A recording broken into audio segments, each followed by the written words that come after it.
दोस्तों, जैसा कि हम सब जानते हैं कि हर चीज़ फ़ानी है। एक ना एक दिन सबको इस दुनिया को छोड़कर जाना है। सबको मौत आनी है। मौत बरहक है, इसमें कोई भी शक नहीं।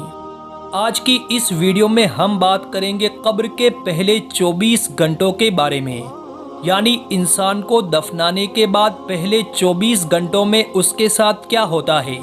पूरी जानकारी के लिए वीडियो के आखिर तक हमारे साथ बने रहे।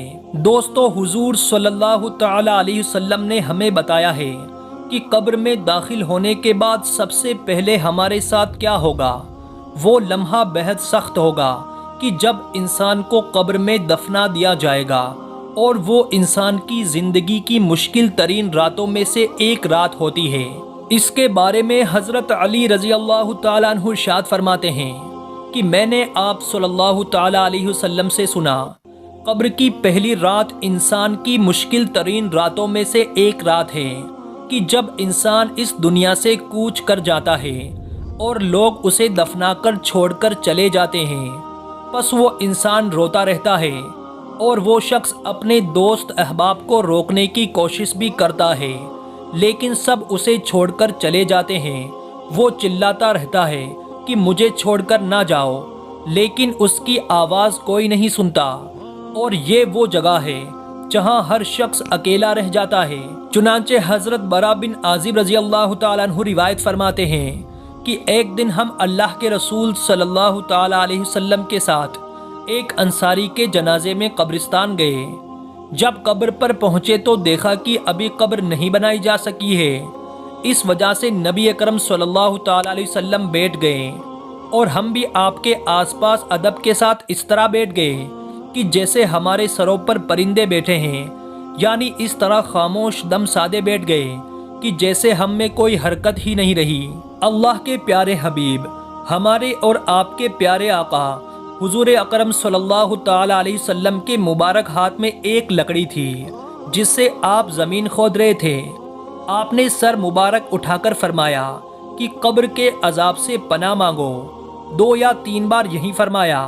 फिर फरमाया कि बेशक जब मोमिन बंदा दुनिया से जाने और आखिरत का रुख करने को होता है तो उसकी तरफ आसमान से फरिश्ते आते हैं जिनके सफ़ेद चेहरे सूरज की तरह रोशन होते हैं। उनके साथ जन्नती कफन होता है और जन्नत की खुशबू होती है।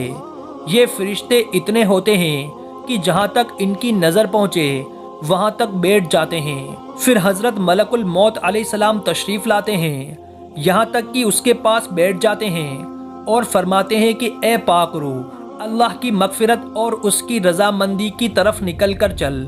चुनांचे उसकी रूह इस तरह आसानी से निकल जाती है जैसे छोटी मश्क में से पानी का कतरा बहता हुआ बाहर आ जाता है। तो उसे हज़रत मलकुल मौत अलैहिस्सलाम उनके हाथ में ले लेते हैं।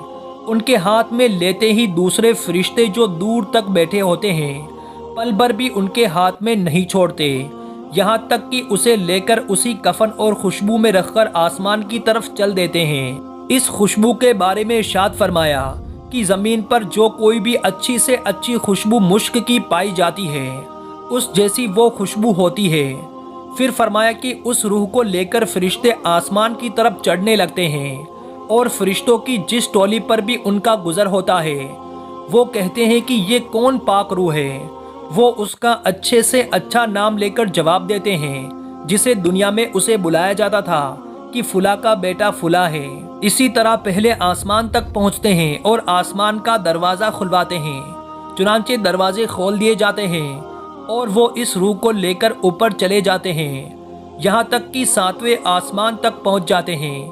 हर आसमान के करीबी फरिश्ते दूसरे आसमान तक उसे विदा करते हैं। जब 7वें आसमान तक पहुँच जाते हैं तो अल्लाह ताला फरमाता है कि मेरे बंदे को इल्लियीन की किताब यानी नेकों के दफ्तर में रख दो और उसे ज़मीन पर वापस ले जाओ, क्योंकि मैंने इंसान को ज़मीन से ही पैदा किया है और फिर उसी में उसको लौटा दूंगा, फिर उसी से दोबारा निकाल लूँगा।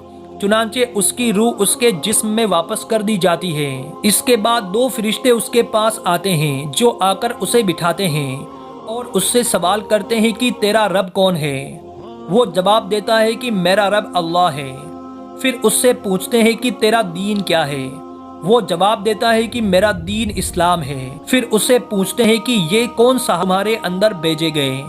وہ کہتے ہیں کہ وہ اللہ کے رسول صلی اللہ تعالی علیہ وسلم ہے۔ پھر اس سے دریافت کرتے ہیں کہ تیرا عمل کیا ہے؟ وہ کہتا ہے کہ میں نے اللہ کی کتاب مان لایا اور اس کی تصدیق کی۔ اس کے بعد ایک منادی یعنی آواز دینے والا آواز دیتا ہے جو اللہ کا منادی ہوتا ہے کہ میرے بندے نے سچ کہا، سو اس کے لیے جنت کے بچھونے بچھا دو اور اس کو جنت کے کپڑے پہنا دو اور اس کے لیے جنت کی طرف دروازہ کھول دو۔ چنانچہ جنت کی طرف دروازہ کھول دیا جاتا ہے، جس کے ذریعے جنت کا آرام اور خوشبو اس کی قبر میں آنے لگتی ہے۔ اس کے بعد ایک بہت ہی خوبصورت چہرے والا، بہترین کپڑوں والا اور پاک خوشبو والا ایک آدمی اس کے پاس آ کر کہتا ہے کہ خوشی کی چیزوں کی خوشخبری لے، یہ تیرا وہ دن ہے جس کا تجھ سے وعدہ کیا جاتا تھا۔ وہ کہتا ہے کہ تم کون ہو؟ تمہارا چہرہ سچ میں چہرہ کہنے کے قابل ہے اور اس قابل ہے کہ اچھی خبر لائے۔ وہ کہتا ہے کہ میں تیرا بھلا عمل ہوں۔ اس کے بعد وہ خوشی میں کہتا ہے کہ اے رب، قیامت قائم فرما تاکہ میں اپنے بال بچوں کے پاس پہنچ جاؤں۔ دوستو، یہ تو بات ہوئی ایمان والوں کے لیے اللہ کا اعزاز اور اکرام جو مرنے کے بعد ایمان والوں کو ملے گا، اور اللہ پاک کے جو انکار کرنے والے اور نافرمان ہیں ان کے لیے اس کا الٹا ہوگا۔ ان کے لیے جہنم کی کھڑکی کھول دی جائے گی جہاں سے آگ کی لپٹیں بدبو اور شعلے اٹھ رہے ہوں گے۔ پھر اس سے یہ کہا جائے گا کہ اگر تو اپنی زندگی میں نیک عمل کرتا، اللہ کے حکم کو مانتا تو تیرا ٹھکانہ جنت ہوتا۔ اس کے بعد اسے آگ کا لباس پہنایا جائے گا، اس کے لیے جہنم کی طرف ایک دروازہ کھول دیا جائے گا جس کی گرمی اور لپٹیں مسلسل اس تک آتی رہیں گی، اور اس کے لیے 2 فرشتے مقرر ہوں گے جو کہ اندھے اور بہرے ہوں گے۔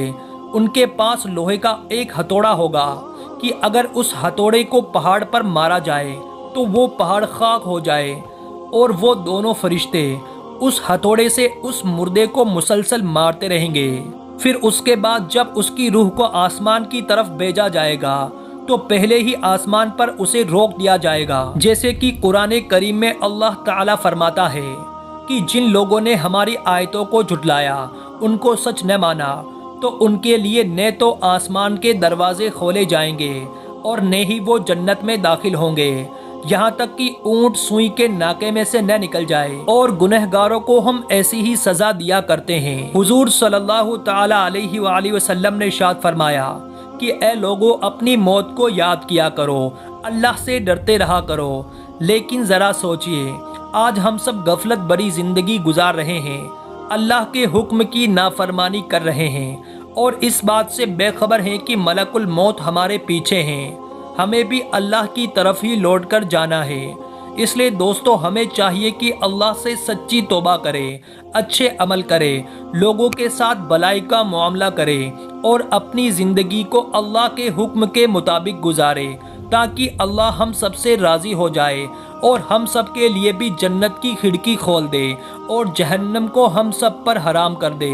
حضرت عثمان غنی رضی اللہ تعالیٰ عنہ قبر پر جاتے تو بہت زیادہ روتے تھے، اتنا روتے تھے کہ آپ کی داڑھی مبارک تر ہو جایا کرتی تھی۔ پوچھا گیا کہ آپ جہنم کا تذکرہ کیا جائے تو اتنا نہیں روتے، لیکن قبر پر اتنا کیوں روتے ہیں؟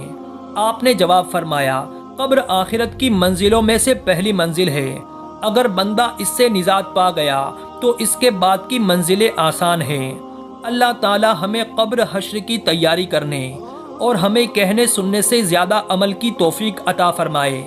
ملتے ہماری اگلی ویڈیو میں، تب تک ہمیں اپنی خاص دعاؤں میں یاد رکھیے گا۔ کومنٹ میں جاتے جاتے آمین ضرور لکھ دیجیے گا۔ اللہ حافظ۔